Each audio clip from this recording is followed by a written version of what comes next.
Hi, good afternoon, Paolo. The Group Chief Financial Officer of Chalhoub. It's a pleasure to host you on this edition of MS Talks. So before starting my questions, I believe the audience would like to know more about your prestigious company and Paolo LoMonaco as well. Thank you very much. And first, thank you for having me here. It's really a pleasure.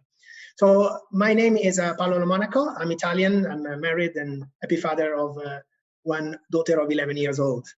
I'm the Group CFO for Chalhoub Group. For people who don't know, Chalhoub Group is the leading luxury retail player in the GCC. We represent over 300 brands. We have an employee base of over 12,000 people and running over 700 stores in the region between fashion and beauty, representing brands like Louis Vuitton, Sephora, L'Occitane, Swarovski, Michael Kors, Lacoste, a long list of brands. So the global brands. Very much luxury, beauty and fashion, both retail and distribution. The group has been active for more than 60 years, and we're going through a major transformation. I'm sure we will talk today from a traditional retailer to hybrid retailer. As for myself, I've been working in Italy and London for more than 20 years before moving to the Middle East in 2015. So this year in June, it will be 6 years in Dubai. And since 2019, I'm serving as the Group Chief Financial Officer for Chalhoub Group. I'm leading currently a team of over 300 people and the stream called FAST, which is of finance, but also some of the support services of the group and specifically procurement, administration, and central excellence. I'm a Chartered Accountant of England and Master's in Finance at London Business School. That's very quickly on the group and myself. Thanks for the brilliant introductions. Okay, we will start now the questions. So Paolo, when we talk about the retail, we see there has been a major shift in the consumer buying behavior, and there is a need to upgrade how they position themselves in the new scenario. How would you suggest retailers should reorganize themselves in the new normal of the post-pandemic world? Okay. Let me say that certain trends, everybody today talk about pandemic, etc., but certain trends were very clear, let me say, even before pandemic. I think about the accelerated online sales penetration, both luxury, fashion, and beauty. We were already seeing this before pandemic. We've been partnering with big player called Farfetch, as we are is an online big online luxury fashion platform international. We've been the local partner since 2018. So we were seeing this strong acceleration of online sales coming well before pandemic. Obviously, one of the most relevant implications of the pandemic has been a very strong acceleration of this customer shift towards e-commerce and distance sales. Very recently, I attended a seminar from Bain & Co. company, and they were showing some figures of GCC penetration for e-commerce in 2020 between luxury, fashion, and beauty. And they were showing in excess of 25% of the transaction completed in 2020 were actually completed online. So there is a strong acceleration on this trend. So pandemic in reality has only increased the sense of urgency and the need for the retailer to adapt to new customer habits and new customer behaviors. So fortunately, I have to say, we started end of 2017 our transformation, digital transformation from traditional brick and mortar retailer to a hybrid retailer, to transform into a hybrid retailer with basically available at the fingertips of the customer everywhere. So very strong transformation.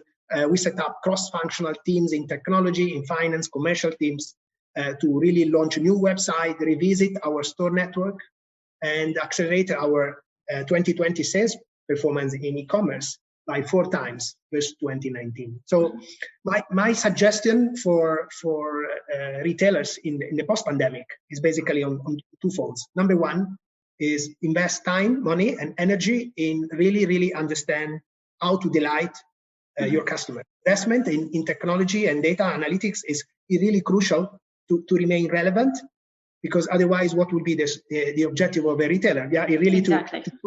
to truly understand, delight customer, give them a reason to go into your store, and ensure availability of the right product at the right time. Yeah?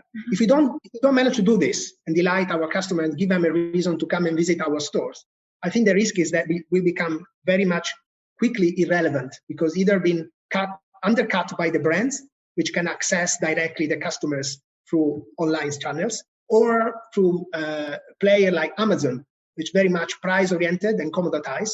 And again, this intermediates what will remain the middleman, traditional brick-and-mortar retailer. So that's very, very important. Repeat, invest in the understanding how to delight and personalize the offer to your customers in the new world. The second one I would say is leverage technology to optimize optimize internal processes, automation through, for example, RPA, allowing to generate efficiencies in the internal cost of the structure, which can be reinvested to enhance further the customer experience and delight the customers. So I think leveraging, again, technology and data is very, very relevant to remain relevant. It's actually a precious suggestion. Thank you. So moving on the function point of view, digital transformation has been the heart what Chalhoub does. Whilst you were undertaking this journey and in between the pandemic, could you share some light as what was and will be the impact on finance function and operation? Yeah.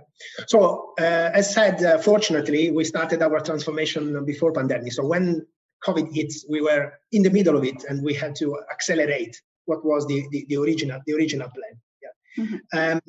For example, accounting was already piloting in 2019 remote working. So we have already put in place technology to allow all our accounting team to really be able to work from home. I would say in general, technology is impacting the DNA and the essence of the finance function and the operation, allowing, I say, to be able to work in a different and more efficient manner. As well, for finance, I would say that we have identified 3 clear trends that we are working on to revisit the finance model and the finance organization. One is what we call the finance factory.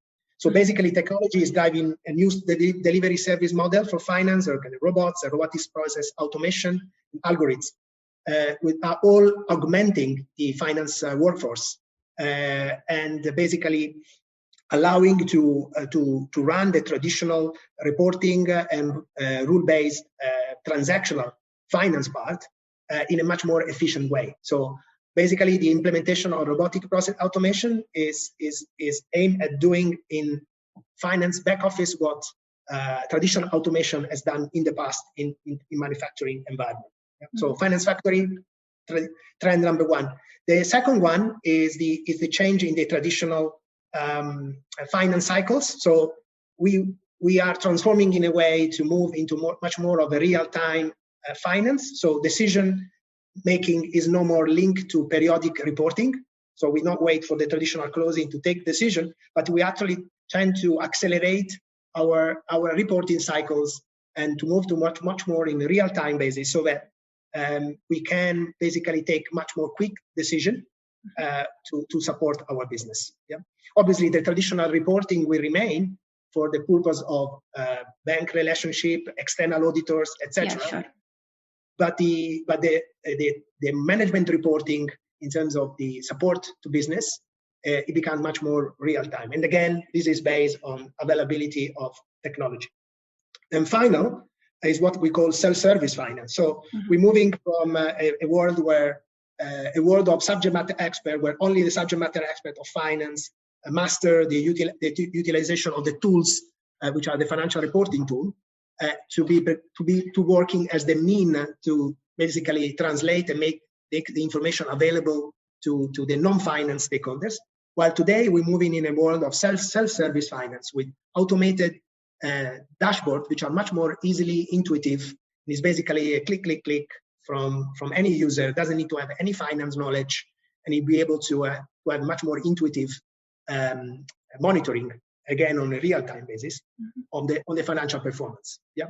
So we have started this process in Chalhoub. We have Power BI dashboard available, which are interlinked with our newly launched Hyperion platform, to make the information readily available to the teams to take decision. Yeah. So all in all, as a conclusion on this, all this transformation will result in a big shift, and this is already happening, in the big shift on the role of finance. So finance is no more there to to spend days and weeks and months in traditional reporting. Exactly. So the robotic process automation technology will basically change the role of finance. Obviously, we'll go a much more linear finance function when it comes to the reporting part, because technology will basically support and reduce the workload required on this.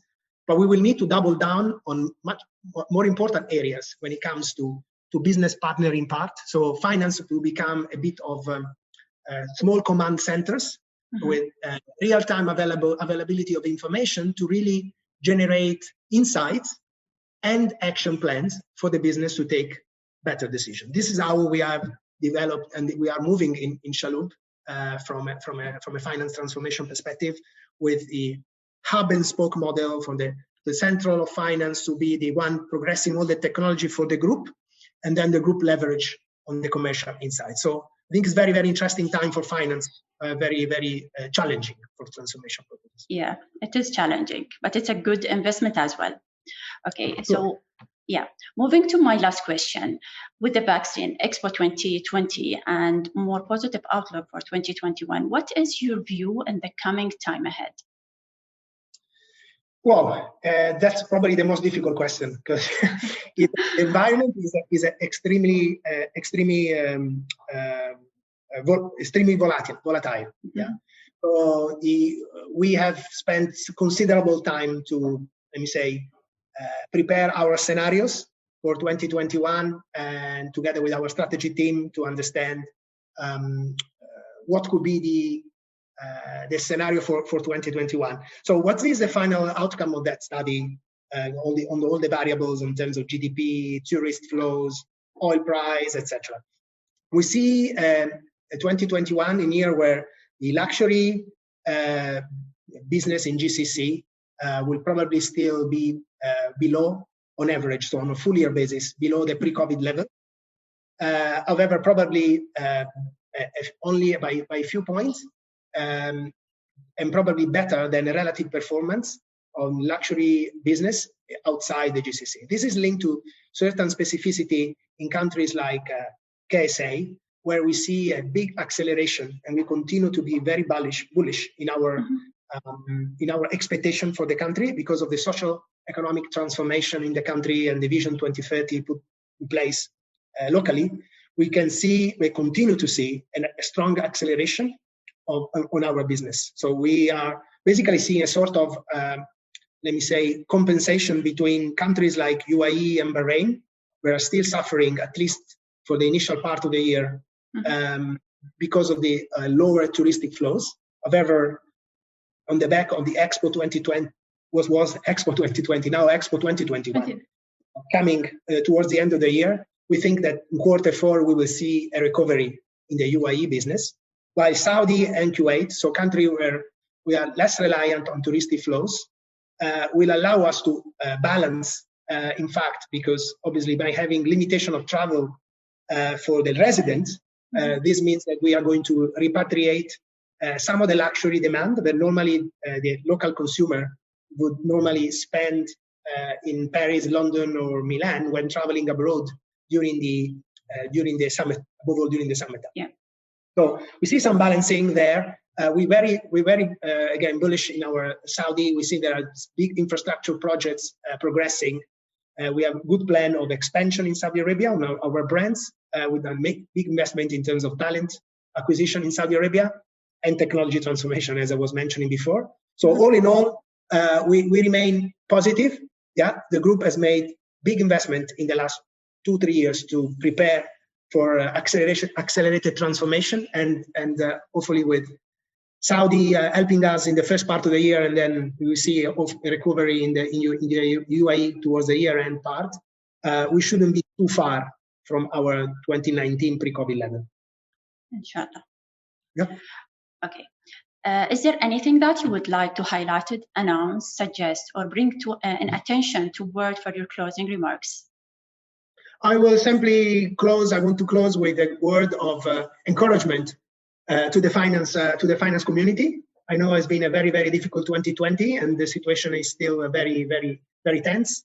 But it's a great time for great finance people. Yeah, Inshallah. All companies are under big pressure from cash flow perspective. So it's a great time for great finance talent to really support business to grow and develop, to identify all opportunities in terms of optimization, in terms of growth. So I just want to give encouragement to the finance community. Yeah, difficult time, but great people will make it. Can't agree more. Okay, Paolo, the group CFO of Chalhoub Group. Thanks for your time. It was really great talking to you, and hope to see you again in MS Talks.